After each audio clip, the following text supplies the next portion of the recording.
درود بر شما. در برنامه خبری و تحلیلی اخبار آزادی امروز سه‌شنبه 23 ایول من طاهر سفر شما را همراهی می‌کنم. نخست نگاه به سرخط موضوعهای برنامه امروز. عبدالحلیم غفارزاده رئیس حزب سوسیالیستی کار 21 سالش را در نیم ساعت به کسی دیگر سپرد. در آستانه بازی‌های المپیک در فرانسه خطر احتمالی از افراطگرایان تاجیک به این بازی‌های بین‌المللی را تحقیق کردند. دعوت کردند و صحبت اونها تنها عمومی بود، یعنی وضعیت تاجیکان. مقامات در تاجیکستان سعی دارند استحصال برق از حساب نور آفتاب را زیاد کنند، کاری که به گفته متخصصان حالا ارزان و آسان نیست.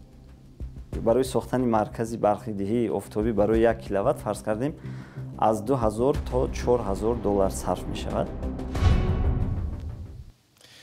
ماموران میلیسا در شهر دوشنبه پسر یکی از وزیران سابق حکومت تاجیکستان و خدای امامعلی رحمان رئیس جمهور را برای غیر قانونی نصب کردن تجهیزات مخصوص در ماشینش بازداشت کردند. ریاست امور داخلی شهر دوشنبه روز 22 ایول با نشر یک بیانیه رسمی در صفحه‌اش در فیسبوک گفت دلاور شیرعلی‌زاده 28 ساله را برای غیر قانونی سیاه کردن شیشه ماشین گرانبهایش تویوتا لند کروزر و نصب چراغ‌های مخصوص برای ماشین‌های میلیسا و یا میگالک دستگیر کردند.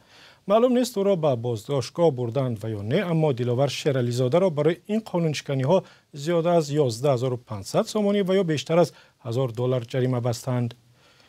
دلاور شیرعلی‌زاده که پسر گل شیرعلی وزیر سابق انرژتیک است، در گذشته برای اوباشی و دیگر جنایت‌ها جزا گرفته و زندانی هم شده است. یکی از فرزندان دیگری گل شیرعلی داماد پرزیدنت امامعلی رحمان است. چون این رفتار پسران منصبداران سابق و یا فعلی را در شبکه‌های اجتماعی بیانگر خودسری و بی‌اعتنایی آنها به قانون در تاجیکستان نامیدند. و حزب سوسیالیستی تاجیکستان امروز در یک انجمن در شهر دوشنبه که 1 ساعت هم ادامه نکرد رئیس نو برگزید. در انجمن غیر نوبتی حزب اعضای آن به جای عبدالحلیم غفارزاده که 21 سال باز رئیس بود، غلام حلیمزاده یک چهره ناآشنا در صحنه سیاسی تاجیکستان را انتخاب کردند. حزب سوسیالیستی یکی دیگر از احزاب خردی تاجیکستان است که آن را دست نشانده حکومت مینامند. همکاران ما برات یوسفی و ارشاد سلیمانی در انجمن امروزه بودند. عبدالحلیم 73 ساله رفت و حلیمزاده 41 ساله آمد. 35 دقیقه شماره اندک وکیلان انتخابات به نامزد الترناتیوی. انجمن غیر نوبتی حزب سوسیالیست تاجیکستان و انتخاب رئیس آن که روز 23 ایول در دوشنبه برگزار شد.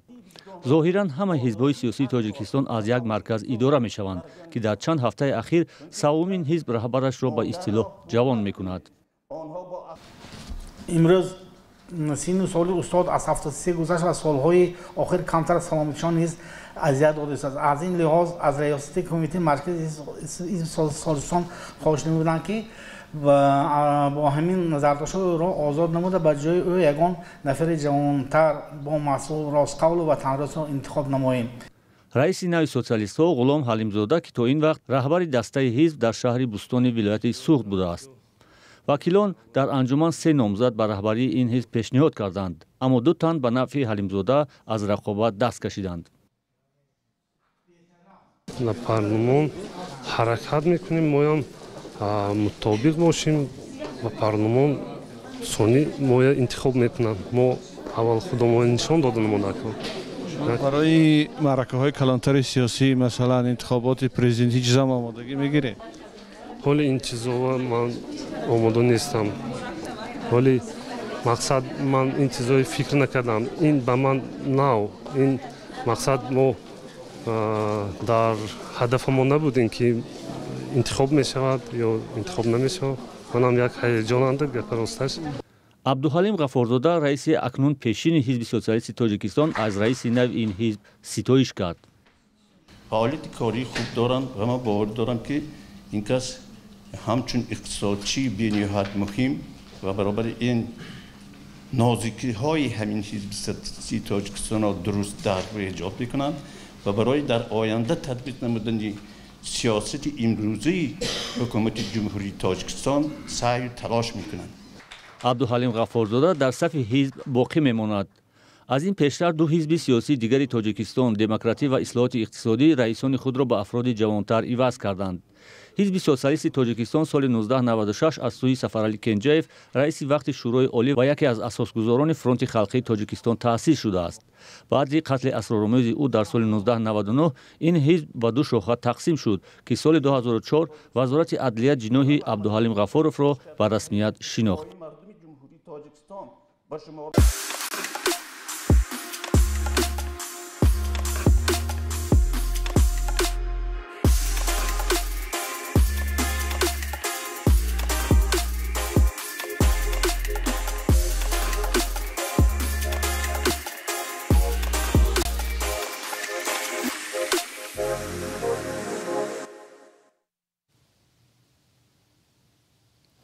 برای تامین امنیت بازی‌های المپیک روز 26 ایول در شهر پاریژ آغاز می شود 18,800 افسر پلیس و ماموران امنیتی از 40 کشور به همکارانشان در فرانسه کمک می کنند.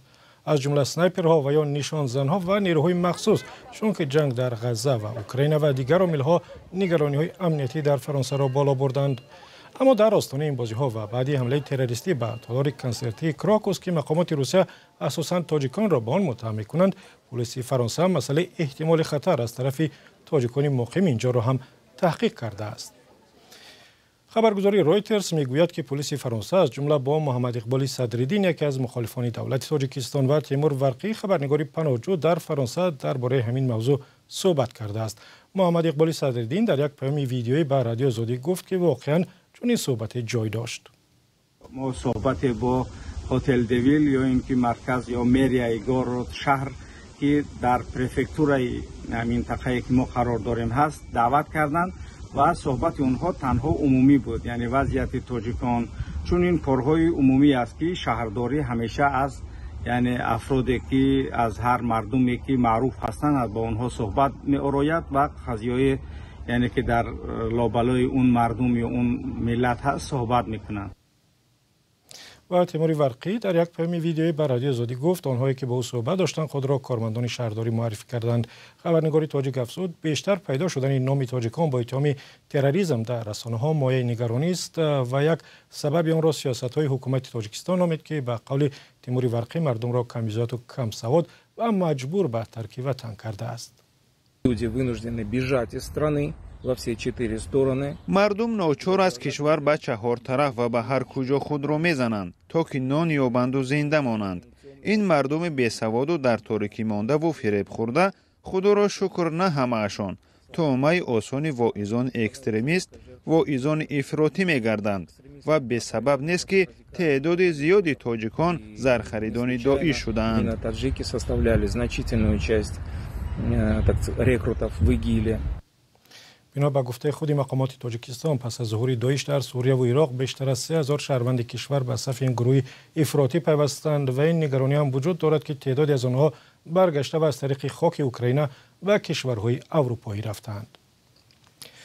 حالا درباره محاکمه 9 نفری صحبت میکنیم که با پیروی به داعش و ترکاندن ماشین یک مقامدار در کلاب متهم شوند.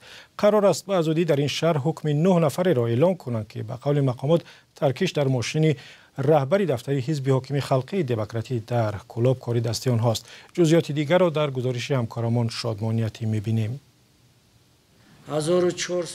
دادستانی کلاب اعلام کرد که محاکمه 9 متهم به پیروی در داعش و ترکاندن ماشین رئیس دفتر حزب حاکم تاجیکستان به زودی به پایان میرسد. درباره این پرونده حمزه علی مضافی را دادستان کلاب روز 23 ایول در یک نشست خبری صحبت کرد. بررسی پرونده جنایتی در سود رفته ایستاده است. به واسطه در پرونده جنایتی من اشتراک دارم، ایبدار کننده دولتی را دستگیری دارم. برای مذاکرات از طرف ایبدار کننده دولتی برآمد شد. حاضر عین حال سخن آخرین ایبدار شونده و به خانه مشورت در آمدن سود مانده است.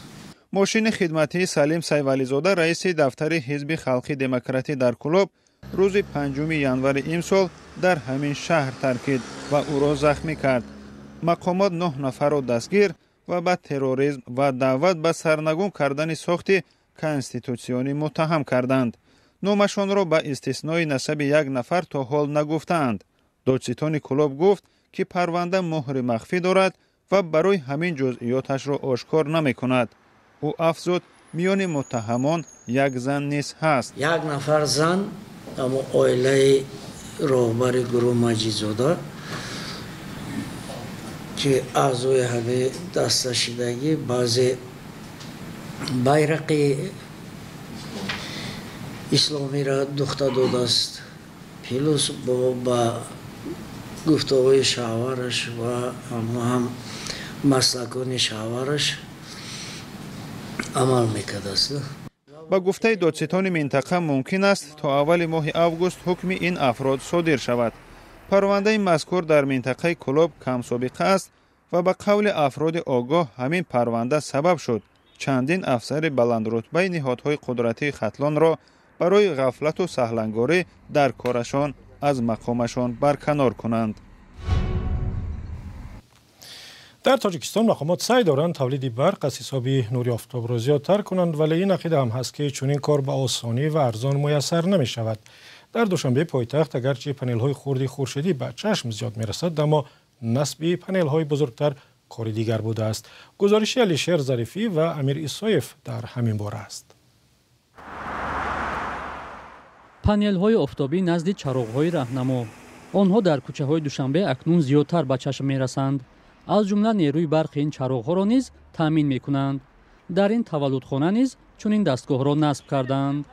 афтоб нағз буданда 10 киловатт барқ истеҳсол мекунад. мо 4 қатор дорем, ҳар 4 қатор 40 киловатт мешавад. 40 киловатт ҳамин кӯмак дар трансформаторро ёрдам мерасонад.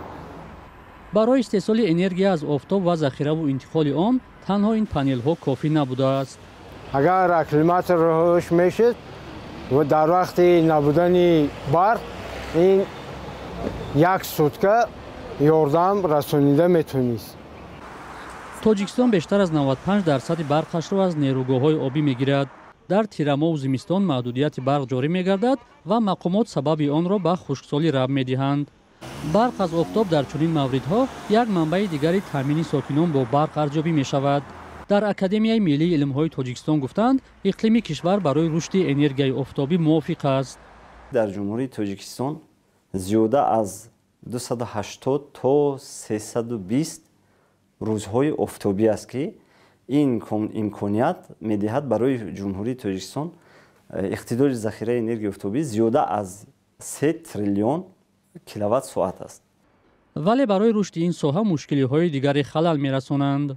барои сохтани маркази барқидиҳии офтобӣ барои 1 киловатт фарз кардем аз 2000 то 4000 доллар сарф мешавад ки ин барои на ҳар кас масалан дастрас аст. 93% Тоҷикистон кӯҳсор аст ва ба қавли ҳамсӯҳбати мо кам будани заминҳои ҳамвор барои ҷойгир намудани панелҳои бузурги офтобӣ аз мушкилиҳои дигаре ба ҳисоб меравад. вазорати энергетика ва захираҳои оби Тоҷикистон ба пурсишҳои мо дар ин мавзӯъ посух надод. ба иттилои вазорати рушди иқтисод дар ҳамкорӣ бо созмонҳои молия мисли Бонки Осиёи рушд, Бонки ҷаҳонӣ, Бонки Аврупои таҷдид ва рушд, Агентии Иёлоти Муттаҳидаи Амрико оид ба рушди байналмилалӣ, як ширкати Амурати Муттаҳидаи Араб бунёди чанд нерӯгоҳи офтобӣ ва бодӣ дар назар дошта шудааст. тибқи иттилои расмӣ Тоҷикистон бо назардошти афзоиши талабот ба нерӯи барқ нақша дорад то соли 2030 тавлиди онро аз ҳисоби нерӯгоҳҳои бодиву офтобӣ то 70 мегаватт бештар кунад. вале бо ин ҳама маълум нест лимит ба афсона табдил меёбад ё не. ахбори озодӣ инҷо ба поён расид ва сипос ки то ин лаҳза бо мо будед. хабару гузаришҳои аз ин бештарро метавонед дар вебсайти озодӣ.орг ва саҳифаҳои радиои озодӣ дар фейсбук, инстаграм, иксу, телеграм ва тиктобу ютуб пайдо кунед. аз он ки бо мо будед сипосгузорем. худо нигаҳдор.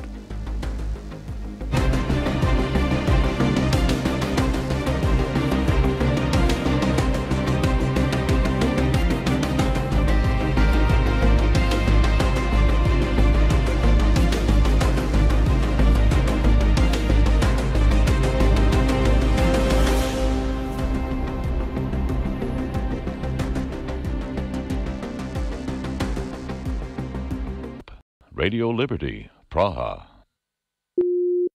This is